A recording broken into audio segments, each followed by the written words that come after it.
Bem, acho que o projeto que eu tenho para apresentar é a história da viagem que eu fiz com os meus amigos no ano 2016. Bem, a viagem em questão é uma viagem que a gente fizemos tipo no final do nono ano, uma viagem de finalistas, entre aspas, que alguns de nós optaram por ir uma espécie de escola de intercâmbio no Reino Unido. E então fui eu, mais 4 amigos meus e outras 5 raparigas de Portugal. Acho que éramos os únicos naquela escola, e então o ano era 2016 e eu tinha acabado de fazer a minha primeira viagem sem os meus pais. Saímos de Portugal até direção ao Reino Unido, direção ao aeroporto de Londres, e depois então fomos para Hastings, o sítio onde a gente tínhamos ficado. E depois lá em Hastings a gente estávamos a morar numa pousada para estudantes que era dividido, os quartos eram divididos por sexos, e eu e os meus colegas, que era, eu vou usar só as iniciais do nome para definir cada um: o H, o D e o Q, K. Pronto. Usámos K para tratar o porquê. E o nosso quarto, quando lá chegámos, era um quarto pequeno, era uma coisa pequena, não era assim muito grande, e tinha uma janela ao fundo, aquilo que me lembro vagamente, porque já não tínhamos assim muitas fotografias lá do quarto, e tínhamos uma janela ao fundo do quarto. Era a única janela, mas só não abria todo, só abria tipo um bocadinho, só abria mesmo pouco. Nem sequer dava para a gente pormos a maior parte do corpo lá de fora, se calhar para evitar que as pessoas se mandassem lá de cima. E tinha 2 bichos de cada lado, 3 camas de cada bicho. E então nós dividimos dividimos pelos 3, e fiquei eu em baixo com o Henrique, eu em baixo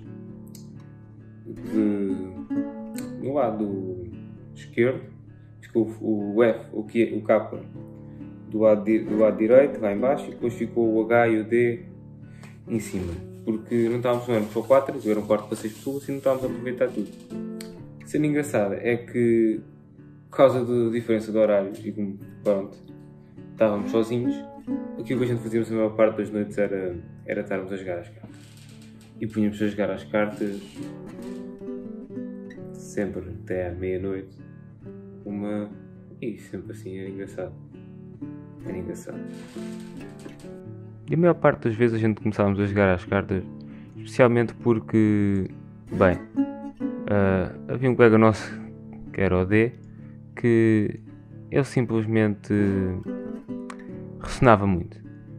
E com ele ressonar muito, praticamente a gente nunca conseguia dormir assim tão cedo, a não ser que depois o mandássemos calar, ou assim. Mas lembram-se de eu dizer que tinham ido mais 5 raparigas connosco, certo? Sim, apenas 4 delas é que eram da nossa escola. Outra dela não era. Mas acabou por ficar essa rapariga ao meu lado no avião. E acabou por rolar uma certa química. No entanto, as coisas até não correram o melhor de sempre, o sentimento não era recíproco, mas foi giro, porque tivemos uma cena bastante bonita nas ruas de Londres, ali perto do palácio, ali perto do Big Ben, em que simplesmente estávamos meio numa multidão, estávamos os dois, eu, ela, e do nada perdemos dos outros, e ela simplesmente agarra-me para a mão, e foi quase como uma cena de um filme. Eu fiquei completamente in love naquele momento, era quase como se tivesse chegado ao paraíso.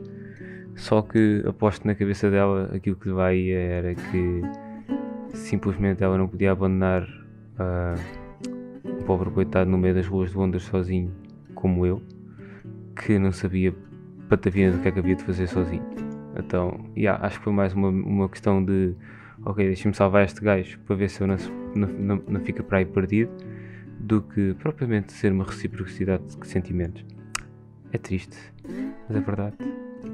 É o amor da juventude. É uma coisa linda. linda mesmo.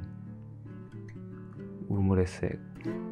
Mas bem, depois a gente tivemos outros momentos, depois aquilo quando eu vi que não era mesmo recíproco e depois ela me ter envergonhado várias vezes em frente a todos os outros que tinham vindo connosco. Houve uma vez que estávamos nessa pousada que eu tinha referido anteriormente e que haviam lá uns rapazes a tocar guitarra e eu comecei a fazer um dueto com uma rapariga que eu acho que era italiana e estávamos lá todos os italianos e estávamos lá todos os portugueses. E foi engraçado porque o senhor que devia estar a guardar-nos estava na sala ao lado a ver sexta ou sétima temporada da Game of Thrones. Então estava eu e o Capa sentados a olhar e depois quando eles começaram a tocar uma música que eu soubesse cantar eu comecei a cantar com ela. E depois